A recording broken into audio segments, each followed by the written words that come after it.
Welcome back to the Ultimate Cleveland Sports Show. It's a philosophy thing. Like, are you okay with players openly embracing in media interviews, yeah, we want to win it all? Because for a long time, I think, and probably even still for the most part today, that's considered taboo. Last year, the Guardians manager, Stephen Vogt, said 2024 is successful if we win the World Series. And I was like, wow, that's refreshing. This year, before the season, a lot of the Cavs players were asked that. Even during the season, I know they were on the cover of Cleveland magazine, they were on the cover of Slam magazine, and in the interviews for the piece that was inside the magazine, these guys are openly talking about, if we don't win it all, this season is a disappointment. Do you guys like that, or are you more old school where you just don't talk about that? Man, I like the fact that, you know, it takes a little bit of a mature demeanor to put you some expectations on yourself.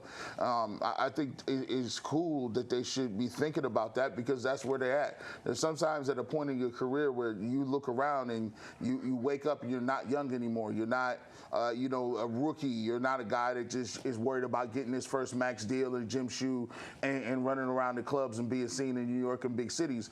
At this point, Darius Garland, Donovan Mitchell, Mobley, and Allen and all those guys, they've already got those max deals. They've already, you know, done those things. They got the rookie contracts and all that good stuff. Now it's about your legacy. What are you doing? Are you gonna win or not? Like, because that's what you're judged by, not whether or not you're a good backcourt tandem or duo. No, it's about whether or not you can win or not, and that's how they judge who's top 25 players, All NBA players, Hall of Fame players. Jason, how do you know where you're going if you don't punch in a destination? So true. In the GPS. How do you know where you're going? You're going nowhere. Yeah, you're just driving around aimlessly, burning gas. I love it. I think it's great. And, you know, I don't know that realistically, when this team gathered in October, I don't know that a championship should have been a realistic expectation. It's great to have it. You always know where North Star is and where you're pointing.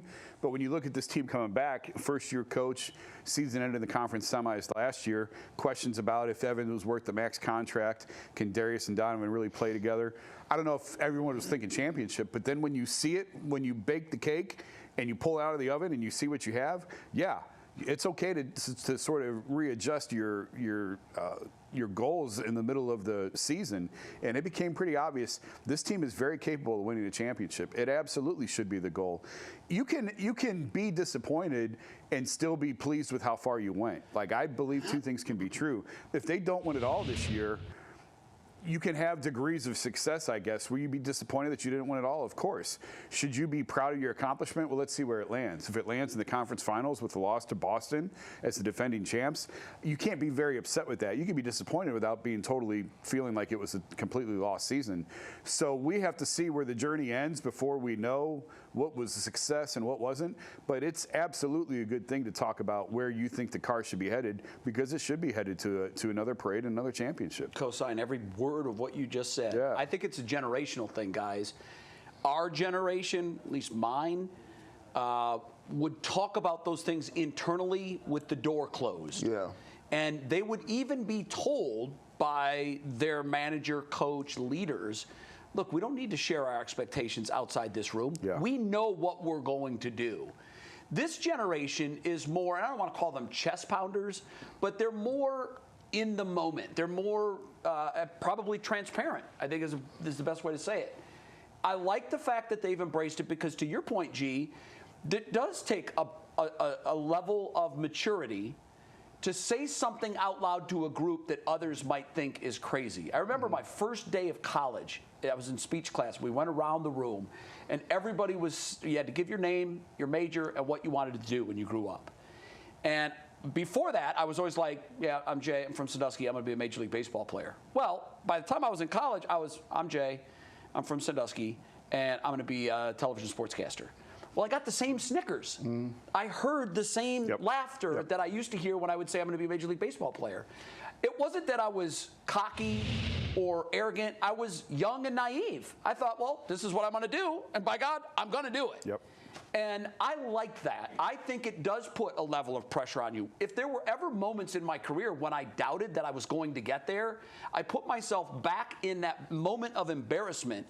And I kept saying, I don't even know where those people are now. Yeah. But I'm going to do it because I'm going to prove to them that I was right. Yeah. And one day when they get a 30th anniversary graduation memo from Bowling Green, they're going to see my name and say, holy shit, I remember when that guy said he was going to do it. Who's that guy? So you just, I like owning that. I like putting it out there for everybody to see. And if by some chance they happen to hit, then they look even more bold and trailblazing. What I really hate is when they minimize it and say, yeah, we're looking to make the playoffs this year. Yeah. When internally we all know that's not good enough. They all know it's not good enough. You have to put it out there. And they did. And because of that, I think they have a better likelihood of doing it. They've already been a playoff team. They've accomplished that multiple times. The next step in the progression is at least the conference finals, and this team's more than capable of going even farther than that. They could put their foot in it, win it all. Who knows? All right, we're taking a break. When we come back, I can't wait for this segment. We did it last week. It was kind of like a mystery segment.